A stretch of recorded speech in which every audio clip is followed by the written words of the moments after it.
حضرت سلطان باہو رحمتullah تعالی علیہ کے ایک خادم ہوئے ہیں، ان کا اصل نام امیر بابا لکھا ہے بعض جگہوں پہ، لیکن ان کو کدن میاں، گڈن میاں، بڈھے میاں کئی ناموں سے یاد کیا جاتا ہے۔ بڑے درویش تھے، صاحب حضوری آدمی تھے۔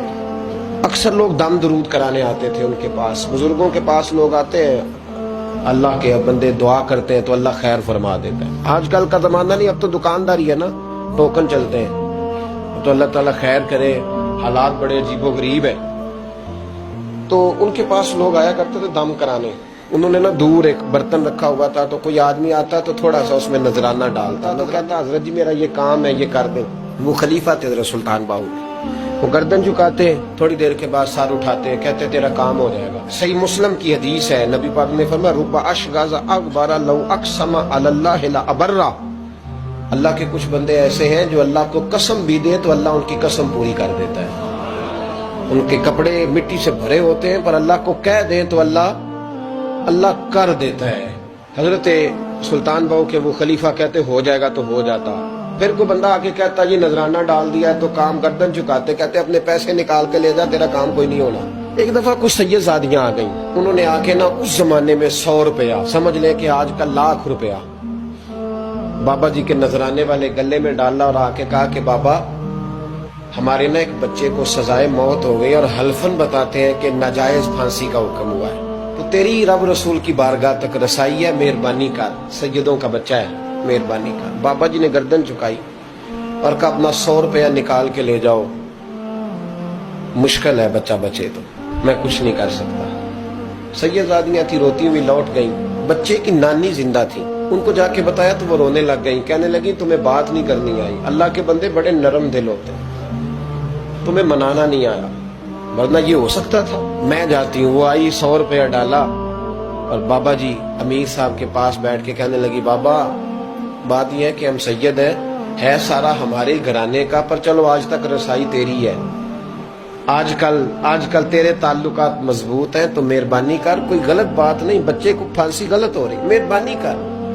بابا کہنے لگا اماں میرے بس میں نہیں، میں بھی تو اللہ کا کمزور بندہ ہوں نا، مالک کا کمزور بندہ ہوں، کو ضروری نہیں، دعا پہ فضل ہوتا ہے، اگر اس کی مشیت ہو تو پھر بندہ کیا کر سکتا ہے۔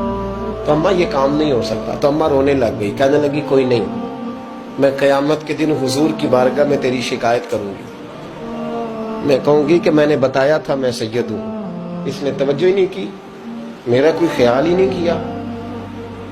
بابا صاحب فرمانے لگے اماں پیسے نہ نکالنا، جا تیرا کام ہو جائے گا، جا تو ہو گیا تیرا مسئلہ حل ہو جائے گا۔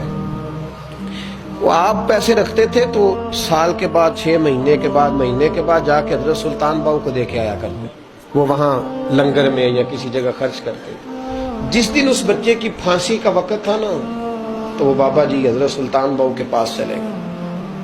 حضرت سلطان باہو کے مزار پہ جو دوست گئے ہیں یا میرے ساتھ گئے ہیں وہ جانتے ہیں کہ گڑھ موڑ سے یوں مڑتے ہیں، آگے دربار ہے، تو گڑھ موڑ پہ حضرت سلطان باہو ان کے استقبال، ان کو وہاں پتہ چل گیا کہ وہ آ رہا ہے۔